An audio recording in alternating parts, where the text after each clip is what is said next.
Assalamualaikum warahmatullahi wabarakatuh. Selamat bertemu kembali.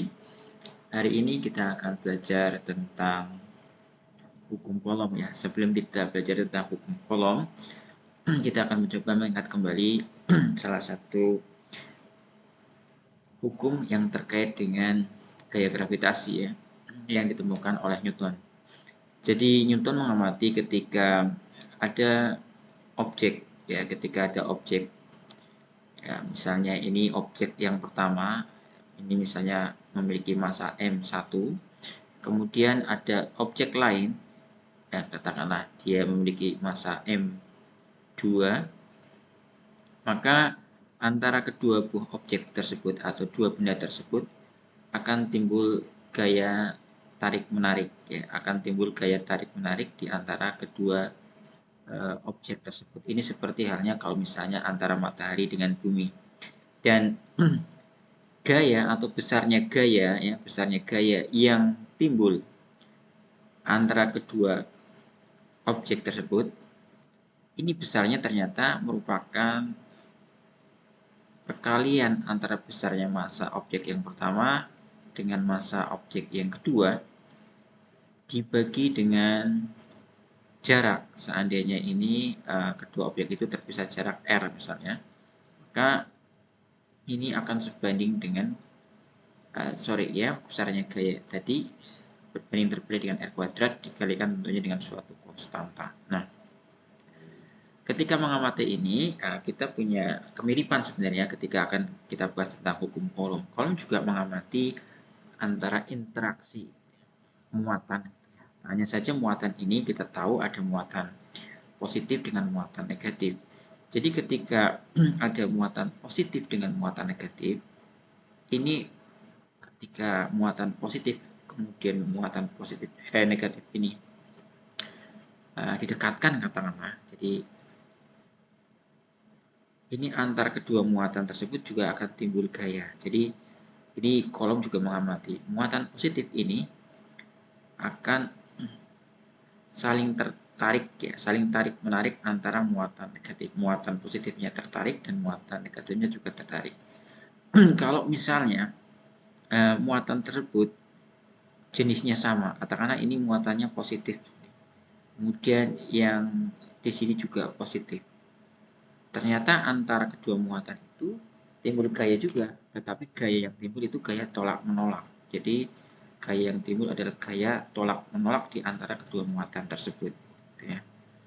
Jadi kalau misalnya kita punya muatan negatif juga, ya kemudian ini juga ada muatan negatif, maka sama halnya ketika sama-sama jenisnya, maka di antara kedua muatan tersebut akan timbul gaya ya. Gayanya itu adalah tolak menolak ya, ini gaya ya, tolak menolak.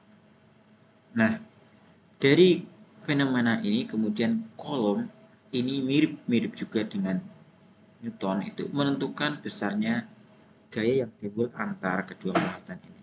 Jadi kalau misalnya antara kedua muatan ini terpisah misalnya jaraknya r, kemudian muatan yang pertama misalnya kita ambilnya ini juga bisa panjangnya atau jaraknya r, muatan yang pertama ini misalnya memiliki besar muatan Q1, muatan yang kedua ini memiliki besar Q2, maka besarnya gaya tarik menarik antara kedua muatan ini, misalnya ya, gaya yang ada di sini, yang ada di sebelah kiri ini adalah besarnya gaya yang diakibatkan antara kedua muatan itu ternyata juga sebanding besarnya antara muatan Q1 dikalikan dengan muatan Q2 dibagi dengan jarak kuadratnya dikalikan suatu konstanta yang kita tahu konstanta ini dihitung besarnya adalah 9 kali 10 pangkat 9 Newton meter kuadrat per kolom kuadrat. Atau biasa juga kita tuliskan bahwa F ini ya, F ini juga bisa kita tuliskan dalam bentuk lain sama dengan Q1 dikalikan dengan Q2 gitu ya, dibagi dengan R kuadrat. Ini konstantanya itu kita ganti dengan bentuk lain, yaitu 4pi dikalikan dengan epsilon 0, di mana epsilon 0 ini merupakan permisivitas ruang ruang hampa. Baik, kita tahu untuk mengukur besarnya besarnya gaya kolom di antara dua buah muatan ini kita bisa cari ya dengan menggunakan rumus atau persamaan yang ditemukan sama kolom. Inilah yang kemudian dipakai untuk menghitung besarnya gaya tarik atau gaya tolak menolak antara dua buah muatan, atau kita kenal dengan hukum kolom. Oke, baik. Selanjutnya kita tahu bahwa yang namanya gaya itu merupakan besaran vektor. Ya, jadi kita tahu merupakan besaran vektor. Jadi ketika kita menentukan besarnya gaya yang berinteraksi antar keduanya, misalnya antar dua muatan, maka kita harus memperhatikan arah daripada gaya yang ditimbulkan. Ya, kita nanti akan belajar bagaimana kita mengambil contoh ya, contoh untuk dua buah muatan ya, untuk dua buah muatan yang kemudian muatan ini saling tarik menarik atau tolak menolak misalnya. Baik, kalau misalnya kita punya dua buah muatan, kita ambil dalam koordinat kartesius ya. Jadi katakanlah ada muatan yang ada di pusat koordinat ya. Kita ambil contoh misalnya. Jadi katakanlah ada muatan yang ada di pusat koordinat ya, ini. Katakanlah muatan ini adalah muatan positif, gitu ya, muatan positif. Jadi muatan positif ini besarnya muatan adalah Q1. Ini besarnya sama dengan plus 6 mikrokolom ya. Katakan kita punya besarnya muatan itu 6 mikrokolom. Kemudian di sebelahnya ya, sepanjang sumbu X positif ya, sumbu X positif katakanlah. Jadi misalnya kita punya sumbu X positif ini ya, yang berjarak, misalnya di sini ada jarak yang memisahkan dari sumbu X positif ini pada alamat 0,0 atau koordinat 0,0 ini pada jarak 2 meter katakanlah. Karena di sini ada muatan lain, muatan negatif. Jadi kita punya muatan di sini, katakanlah muatan negatif. Muatan negatif ini Q-nya itu muatannya besarnya sama dengan misalnya minus 4 mikrokolom. Kedua buah muatan tadi misalnya terpisah dengan jarak 2 meter. Oke.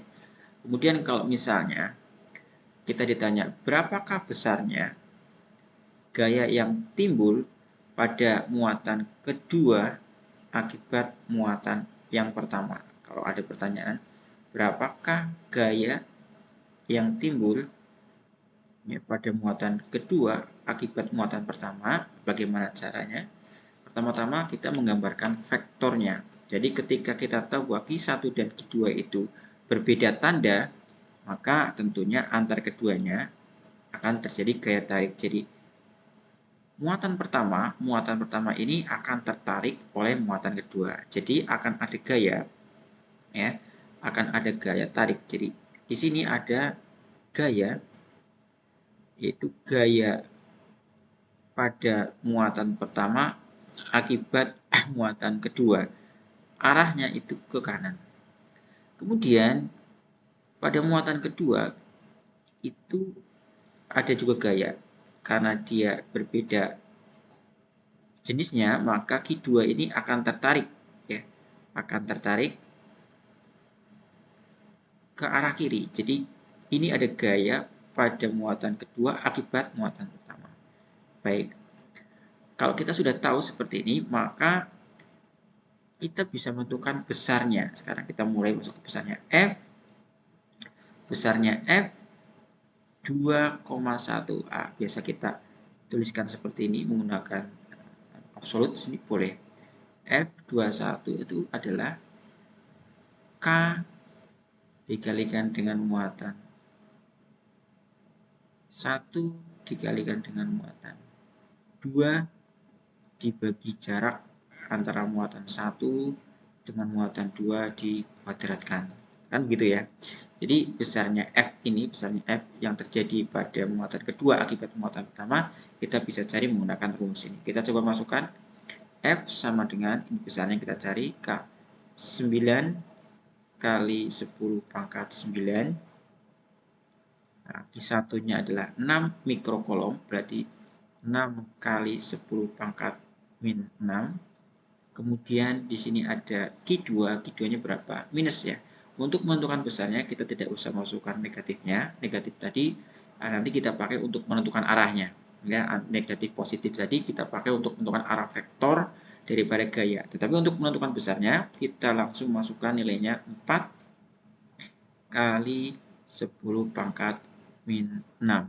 Kemudian ini dibagi dengan apa? Dibagi dengan jarak antar kedua yaitu 2 meter kuadrat. Nah, jadi kita punya nilai berapa ini? Jadi kita punya 9, ini 2 kuadrat, ya ini 9 kali 10 pangkat 9. Tentunya kita tahu 2 kuadrat itu sama dengan 4, jadi ini bisa kita coret ya. Ini 6 kali 10 pangkat min 12. Berarti nilainya sama dengan berapa ini? Nilainya sama dengan 9 kali 9 kali 6, 54 ya.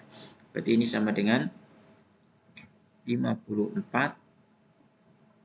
9 kali 10 pangkat 9 dikalikan 10 pangkat min 12 kali 10 pangkat berapa ini? Min 10 pangkat berapa? Min 3. Ya, jadi kita punya sekarang istilahnya nilai ya. 10 pangkat min 3 Newton. Atau kalau kita hitung besarnya berapa? 0,054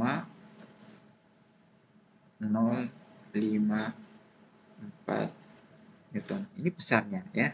Besarnya F21 0,54 Newton. Nah, karena kita tahu bahwa arah F21 arahnya ke kiri, maka untuk lengkapnya F21 ya, F21 ini kita tahu terdiri atas besar dan arahnya. Besarnya adalah 0,054 Newton. Arahnya kiri kita gunakan simbol I itu ya untuk sejajar sumbu X. Karena kiri maka kita kasih tanda negatif. Jadi besarnya F21 itu 0,054, arahnya ke kiri. Jadi gaya tarik di Q2 ini bisa kita gambarkan seperti ini. Demikian. Terima kasih. Assalamualaikum warahmatullahi wabarakatuh.